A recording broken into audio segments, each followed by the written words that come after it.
not as though I had already attained.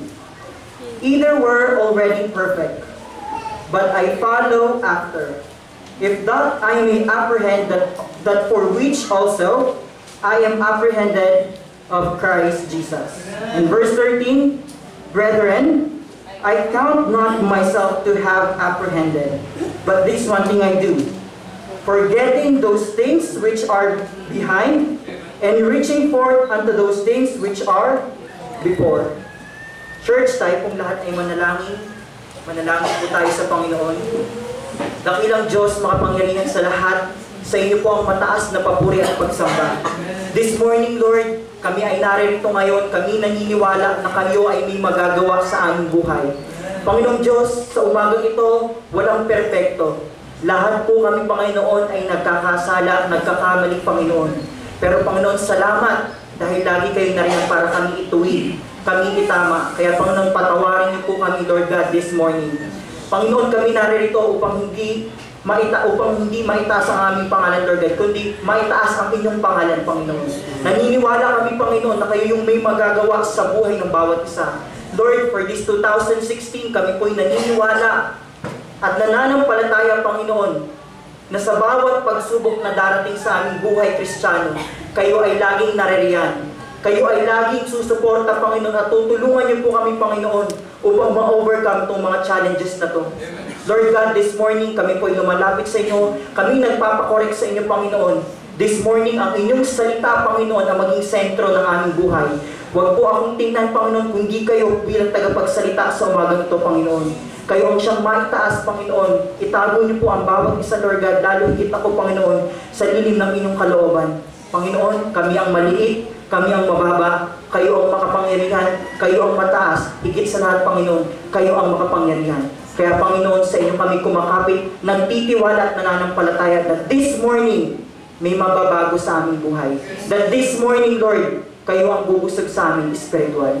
Panginoon, ito po ang aming samot dalangin. In Jesus' name we all pray. Amen and amen. Ako na po tayo, church. Amen. Rich. Bilis po ng panahon po, no? Kalahating buwan na pala agad. Talagang hindi natin namamalayan. Ang bilis talaga ng araw, ang bilis ng panahon. Pero nagpapasalamat po tayo sa Panginoon dahil for this year, 2016, patuloy ang kalooban ng Panginoon ang nangyayari po sa ating mga buhay. Church, in the book of Philippians, chapter 3, verse 12 to 13, sino po yung nagsasalita po dito? Si Apostle Paul. Amen. Amen. Si Apostle Paul, tulad po natin, ito po ay anak ng Diyos.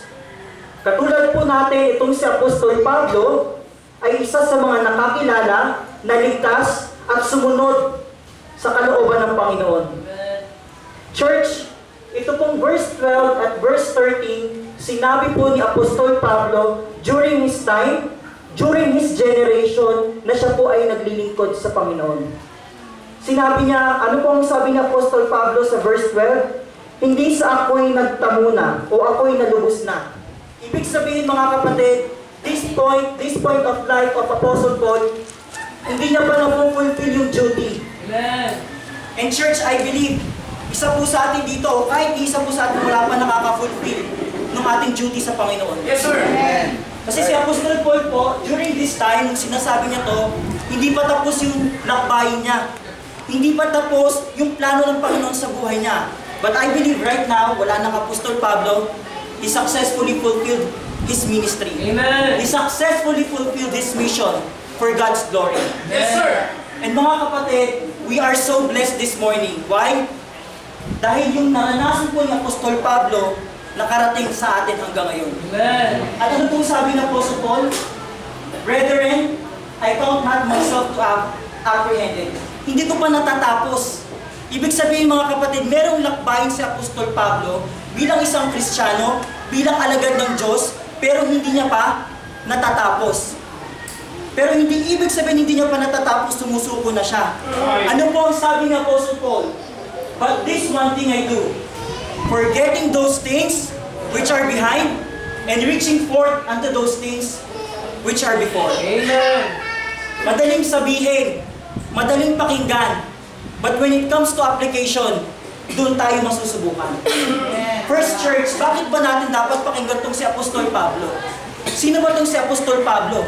Ano ba yung kredibilidad nitong taong to para yung sinasabi ng forgetting those things which are behind at reaching forth unto those things which are before ay gawin ko? Sino ba tong si Apostol Pablo? Di ba church, tayo nakikinig tayo dun sa mga tao na alam natin merong napatunayan sa buhay. Yes, sir.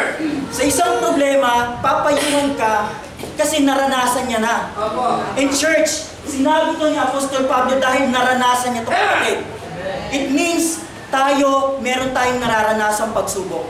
Meron din tayong lakbayin sa Panginoon. Yes. And we are so blessed dahil itong tao na to merong kredibilidad at yung salita niya naabutan natin hanggang ngayon nababasa Yes, natin. sir. And we are so blessed. This is the importance of church every Sunday. Na yung salita ng Panginoon, yung mga tao during their time, during their generation, meron na rin silang naranasan. Kasi kapatid, yung problema nila noon, Old Testament, New Testament, naranasan na nila yun. Nauulit lang ngayon. And that's why it is very important na tayong mga Kristiyanong naglilingkod ngayon sa Panginoon, makita natin, magkaroon tayo ng halimbawa, magkaroon tayo ng pattern. Kasi isa sa mga mabilis na practice para matuto ang isang tao, is an example. Yes, sir. To have a pattern. Yes. That's why we have parents. Yung mga bata na kung paano lumalaki yan, nakikita lang nila yan sa magulang nila. That's their pattern. In church, as a Christian, dapat Kristiyano din ang pattern mo. Kung Kristiyano ka, Kristiyano din ang pattern mo. Yes, sir. Hindi yung mga tao nasa labas. Yes. Apostle Paul, forgetting those things which are behind and reaching forth unto those things which are before. Pero mga kapatid, sino ba itong si Apostle Paul? Bakit ang lakas ng loob ni Apostle Paul sabihin itong bagay na ito sa harapan natin ngayon? Ganon din ba kadali yung naranasan ni Apostle Paul during his time? O mas madali yung nararanasan natin ngayon? Church, let's have a short background sa buhay ni Apostle Paul. Last Sunday, nalaman na natin kung sino si Apostle Paul, but for the benefit of everyone, ito po ang buhay ni Apostle Paul.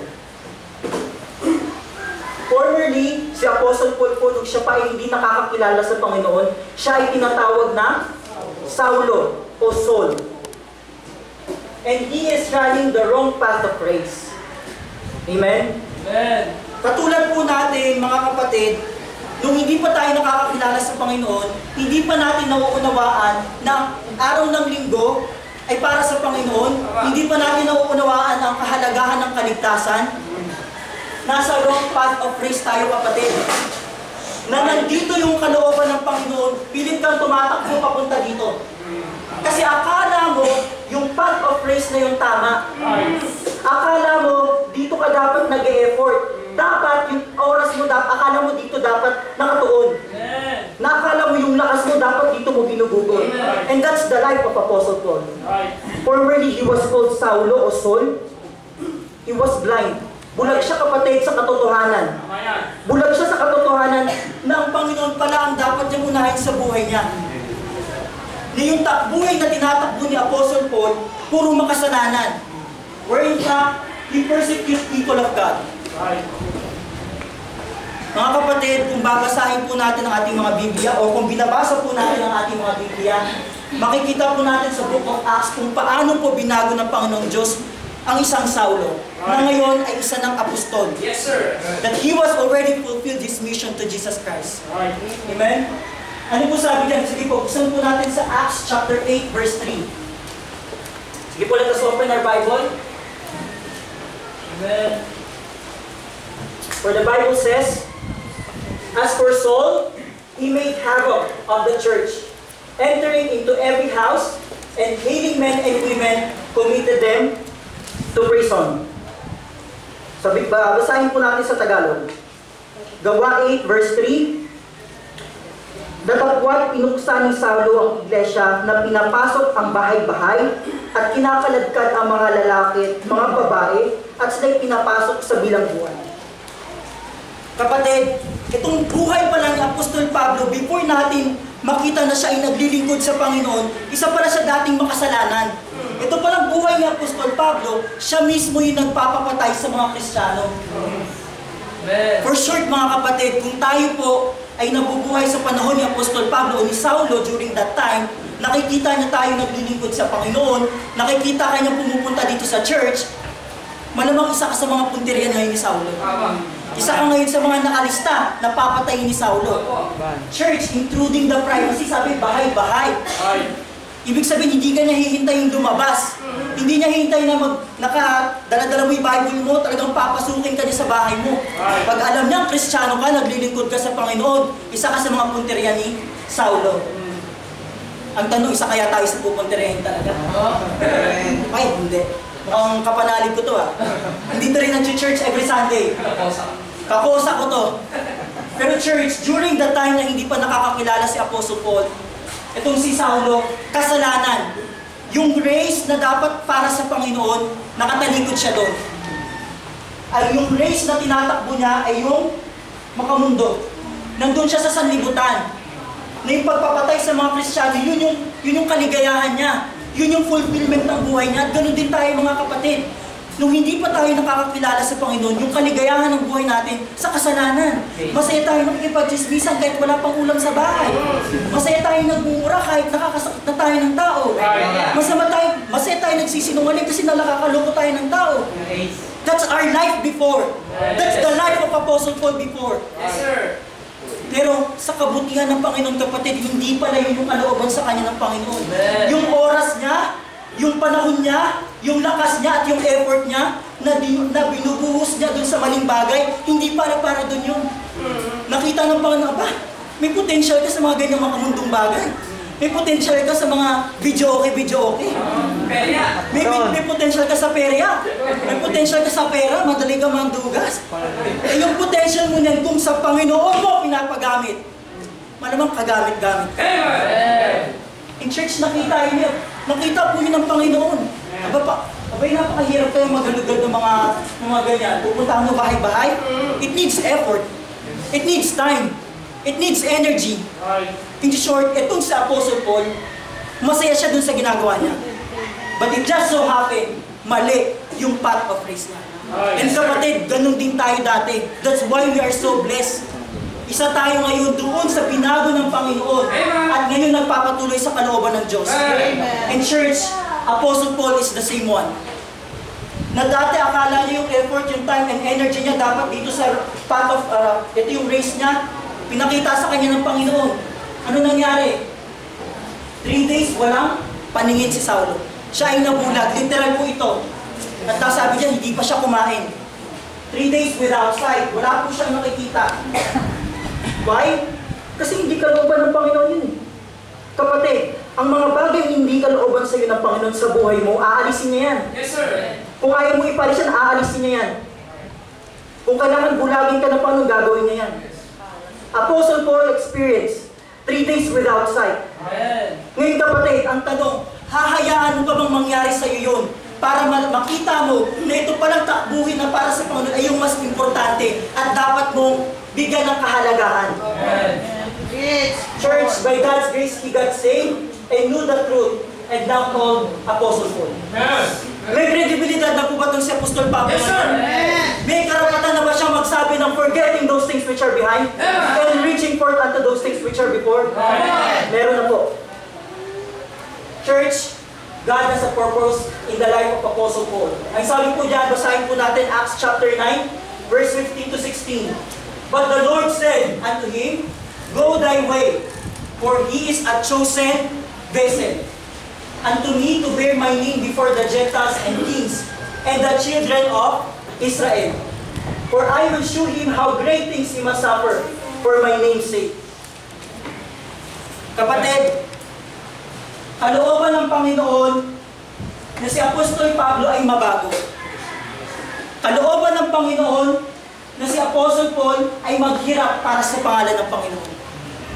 Church, during their time, na-experience nila yung hirap. Na-experience nila yung pagsubok sa pagsunod sa Panginoon. At hindi po tayo excuse. Even our time, sa panahon po natin ngayon, mararanasan din po natin. Pero sa biyaya ng Panginoon, mapalad po tayo mga kapatid.